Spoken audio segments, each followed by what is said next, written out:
This hearing of the Senate Foreign Relations Committee will come to order. Let me thank Ambassador Kritenbrink and Dr. Ratner for joining the committee today. This hearing on the future of U.S. policy and strategy with Taiwan may well prove to be one of the more consequential hearings that this committee holds this year. And that is for one clear reason: Beijing's increasingly aggressive rhetoric and action, its threats and coercion, underscore that the Taiwan Strait remains one of the most dangerous divides in the world today, and one of the handful of places in the world where miscalculation could lead to a war with potentially catastrophic global consequences. Xi Jinping has orchestrated Beijing's hyper-nationalist aggression for his own domestic ends, as he imposes his authoritarian neo-Maoist vision on the Chinese people. His relentless incursion into Taiwan's air defense identification zone this year are a significant threat to the people of Taiwan and the entire international community. It may be that with Beijing's cynical manipulation of its hosting of the Olympic Games, that we will have a period of quote-unquote calm over the next few months, but there should be no question about Xi's mindset. So we may have a crucial window of opportunity for the United States and our partners to reinvigorate our strategy for the challenges ahead. But let's be clear. The starting point for U.S. policy is a recognition that Taiwan's flourishing democracy and free market economy is one of the world's real success stories. It should be a point of great pride, something to be cherished for all people on both sides of the strait. We certainly cherish it here on both sides of the aisle.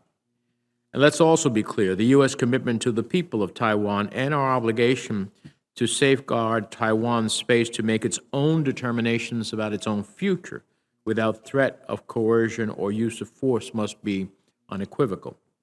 There should be no doubt or ambiguity about the nature, depth, and strength of that commitment, or of our endurance as an Indo-Pacific power, or of our determination as a people and as a nation to stand with those like Taiwan who share our interests and our values.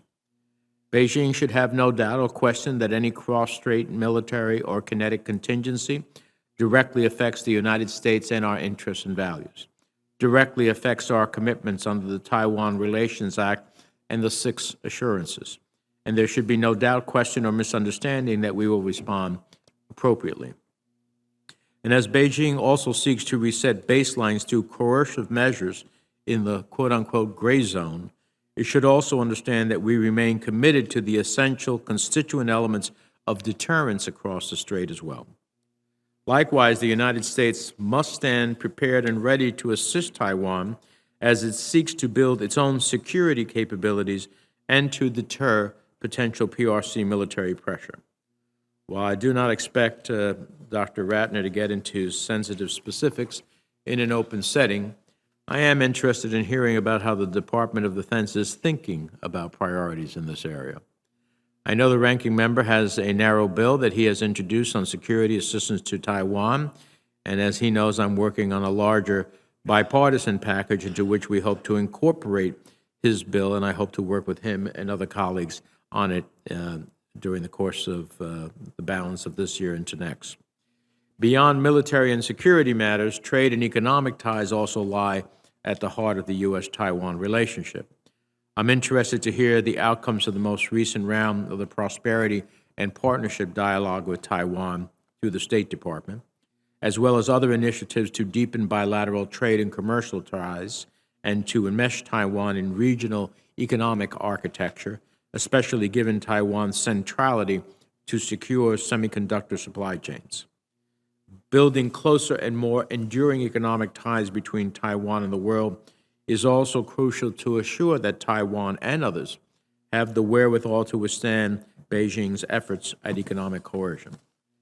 As I know Ambassador Kritenbrink is aware, I have been deeply concerned about the pressure Beijing has been bringing to bear on Lithuania for its willingness to stand by Taiwan, for example, and I'm interested in your thoughts on what else the United States can do to support Lithuania and others who stand with Taiwan.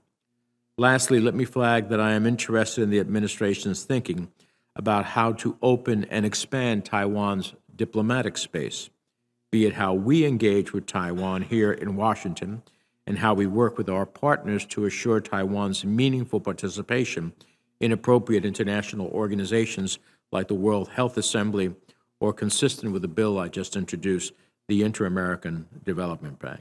So we have a very rich and full agenda today.